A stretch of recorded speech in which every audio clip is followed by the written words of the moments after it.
to order. In attendance are Commissioners Brooks, Matari, and Duncan. Are there any changes to the agenda? Hearing none, we'll get right down to a presentation from our Board Chair, Nisha Mayani, for the FY24 Aquifer Protection District Advisory Board budget request. All right, well, thanks for having me. And I know you guys are very busy, and this is a very small part of the county's budget, but I did want to give you enough information that you understood, where we've been 2018 through 2023, what work we have in progress, and then go through the 2024 requests that we received and what our budget recommendation is, how that projects forward over the next 5 years, and our recommendation on the parcel fee. So with that,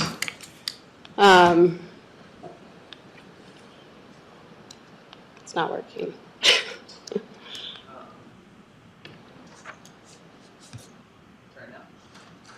Okay.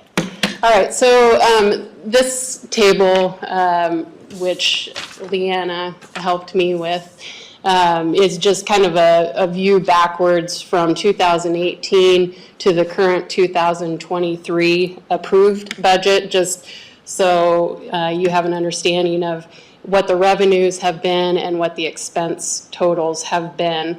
And then also our fund balance that has been growing. So from the 2020 and 2021, you'll see they were pretty anomalous years, and that was really due to COVID. Before that, we were around 400,000 on the expenses, and then moving forward, our approved budget last year bumped up mainly because we're trying to spend down that fund balance. The revenues that the county receives come from BNSF. There's $100,000 each year that comes from BNSF that largely funds DEQ's work, and then the other piece is parcel fees, which right now are around $425,000. There's $36,050 that's transferred out of that revenue that goes to county staff and administration, and we are very fortunate to have that support from Jonathan and Leanna and Julie, and then Pat Braden as well. DEQ and Panhandle Health District make up 90% of that total revenue that's received. So in 2023 and 2024, the internal and external projects that we recommended funding for are primarily going to be funded by reserves. In the future, as we move forward, and we're going through a master planning process, which we can talk about depending on how much detail you want to get into today, we anticipate the parcel fees may need to be increased probably in the next 2 to 3 years, just depending on how the county wants to proceed forward as far as funding, not just DEQ and Panhandle Health District, but other projects, be those internal or external.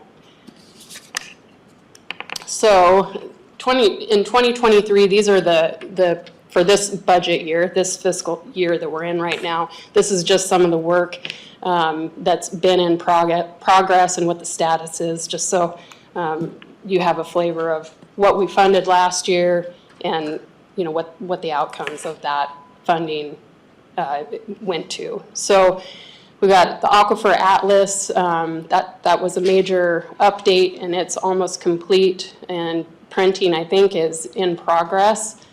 Kootenai County Fairgrounds, we funded a test well there and it was completed in March of 2023. That was a carry forward project from, I think, 2021, but they were finally able to get that completed this year.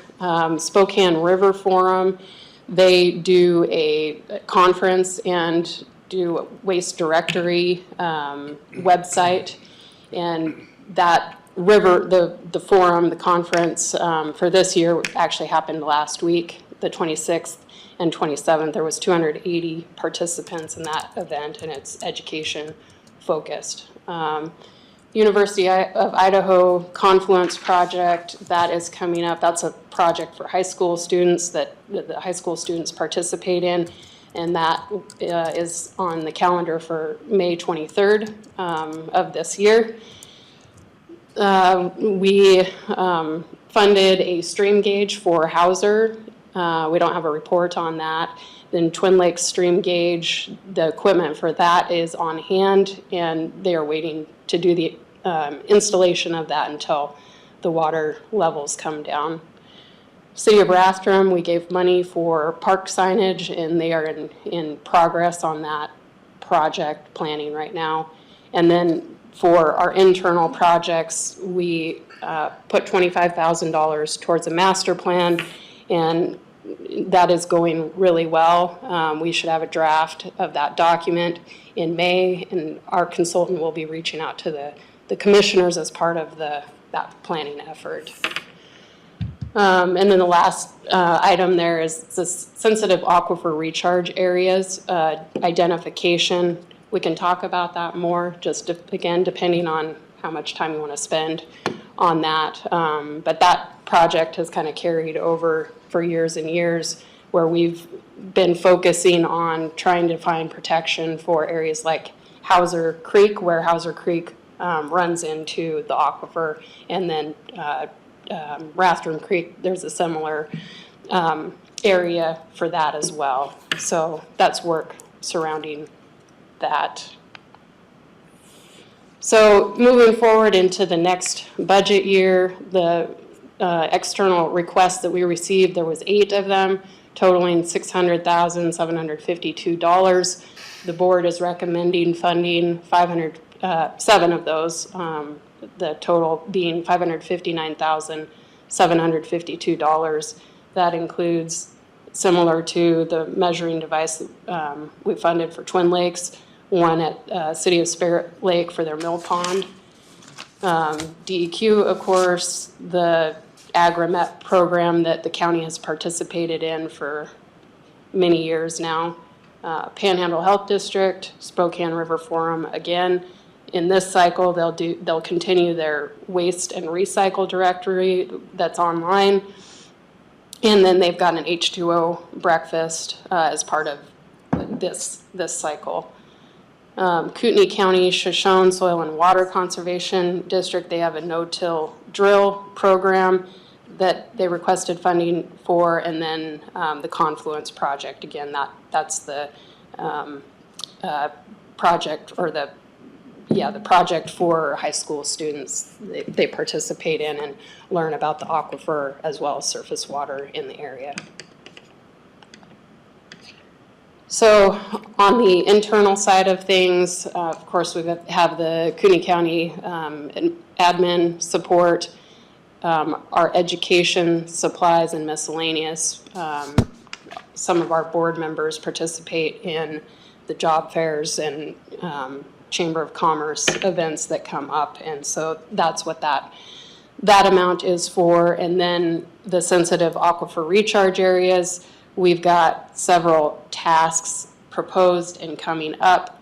In 2024, we're looking at doing LIDAR of the sensitive aquifer recharge areas, and then starting in on a more defined delineation of those areas that could potentially be used with a draft ordinance, and we can talk about that again in more detail. So for 2024, the total would be $140,000, and then that project would continue into 2025 with another $40,000.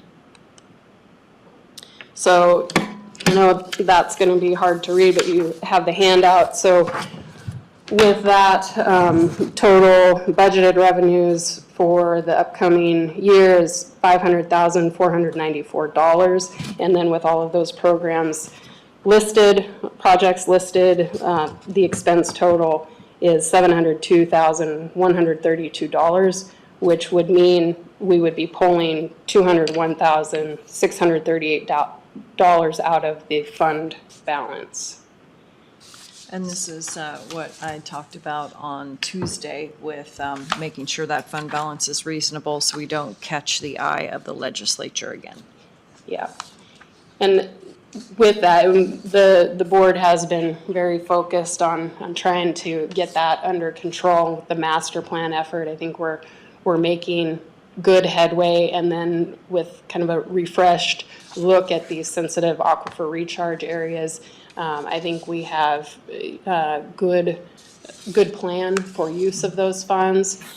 This slide here gives us I guess, the next fiscal year plus 4 more years, kind of what that budget outlay would be, anticipating 0.5% growth in parcels from 2024 to 2028.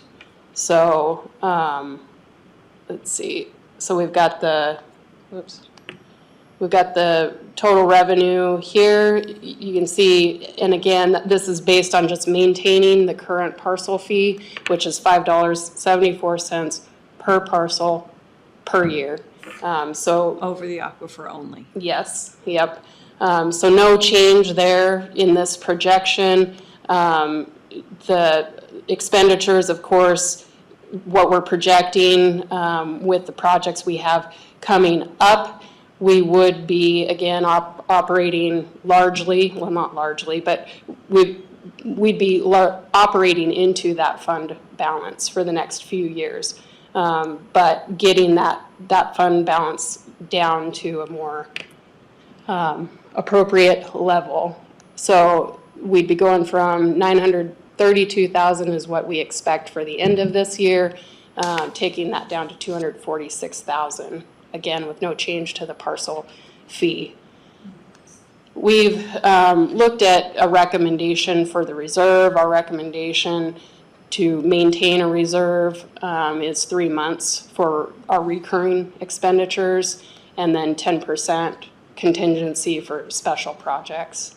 So even with that reserve, that'd be 150 to 160,000 would be the recommendation. We'd still be a little over that in that 5-year time frame. Great. And that's that. If there is any wish to talk about the sensitive aquifer recharge areas in any more detail, I can do that, or we can move that to a different time. Bill, questions? Oh, Bruce? no questions. Thank you. I like this much better than the 15-page working document. Good. Thank you. I will let Bijay know that. We talked about that and wondered if the other document even got reviewed, so. Yeah, this good. is fabulous. The other one took a lot of work. Good. So, good. All right, with no other questions, I would call for public comment. And nobody's on the line, so 11:28, meeting adjourned. Thank you. Thank you.